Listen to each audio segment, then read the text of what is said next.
Welcome to the 19th episode of Hot Boxing Talk, South Africa's very own online boxing talk show. And this week we spoke to Hayden Jones, Cyril Loch about the relevant stuff in international and local stuff in boxing.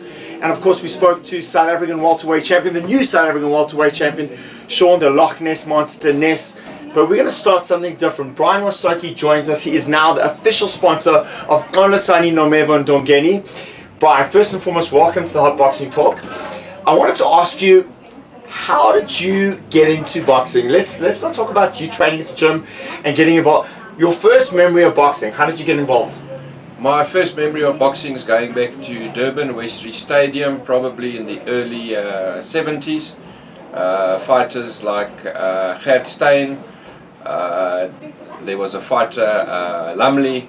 Doug Lumley, that's right, yeah. And that is where it started. So, looking at the way boxing works and the way it's changed over the years, what would you think the biggest problem with today's boxing compared to the 70s when you got into the sport? I think the biggest hassle today is that we don't get the big crowds that we had before.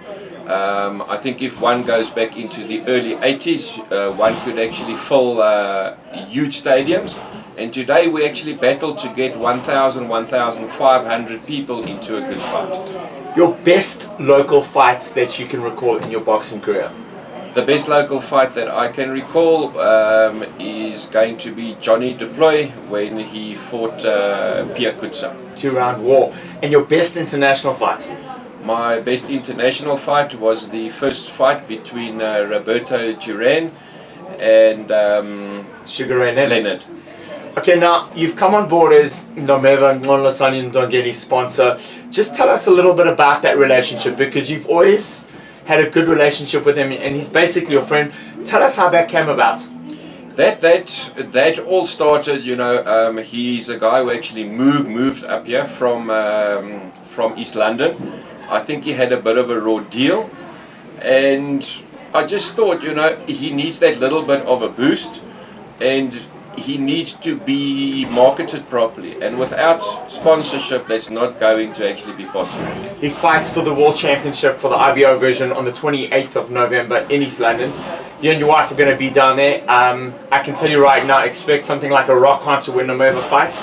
But Brian, thanks for being on the show. This is Brian Wasoki, the official sponsor of Nkolasani Nomevo Ndongeni, right here on Hot Boxing Talk.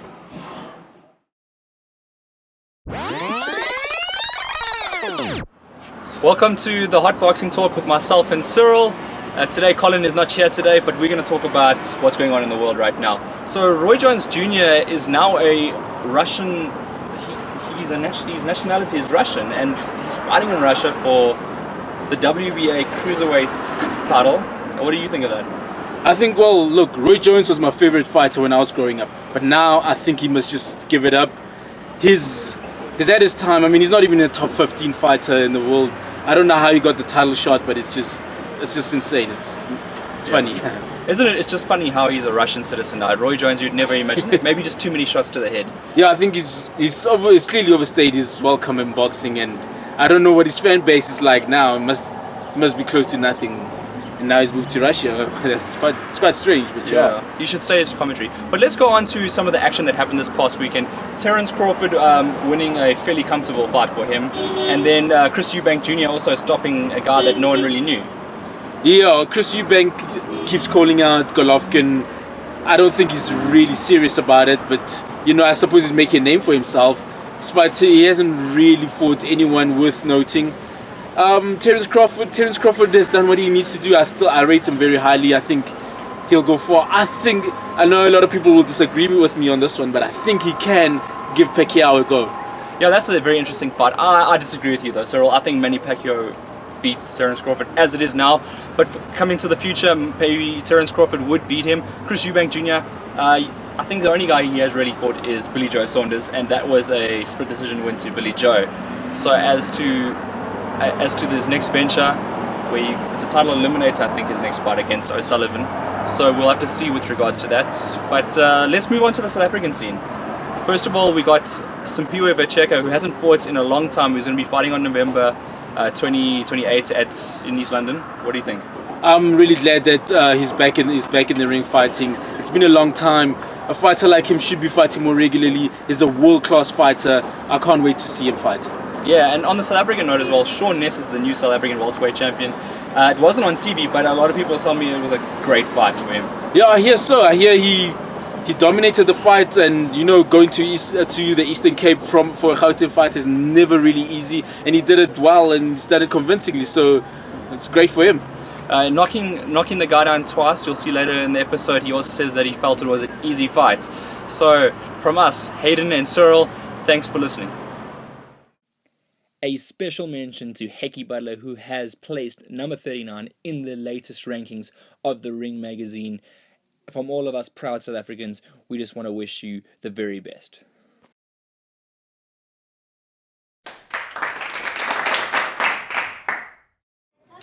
So with us is the new South African welterweight champion, Shawn, the Loch Ness monster, Ness. I'm given that nickname to you by David Isaacson, a journalist who works in the local papers around South Africa. What does it feel like being the champion of South Africa? Yeah, it's a bit surreal. It hasn't synced in yet. It's just like a normal fight for me. How did it feel going into this guy's backyard? Because he came in with a whole bunch of guys toying and chanting and doing their thing. And did that affect you at all? Not at all. I saw a little clip of him fight before. I was not bothered by the crowd, so I know what I was expecting. Let me ask you, do you think it was an easy fight? Because my opinion is, I'm fortunate to train you. I thought it was an easy fight, I'm going to tell you. Yeah, me too. It was a very easy fight for me. I just worked very hard and in the fight, but his performance wasn't up there. So. Do you think at any stage, how do you rate his power out of 10? 5. 5. At any point were you bothered? I know you guys were slipping and your glove came loose, the tape on your glove came loose. That kind of affected you a bit, but we sorted that around the corner. Were you ever rattled at any point of the 12 rounds? Not at all. So we have a serious problem here in South African boxing where fighters build their way up in rankings, in the ratings, and they go, 4-round level, 6-round level. 6 rounds, you've only been to that 6-round level. You've never been scheduled for an 8-round. What was the jump between preparing for a 6-round contest to a championship contest? The preparation for it was very hard.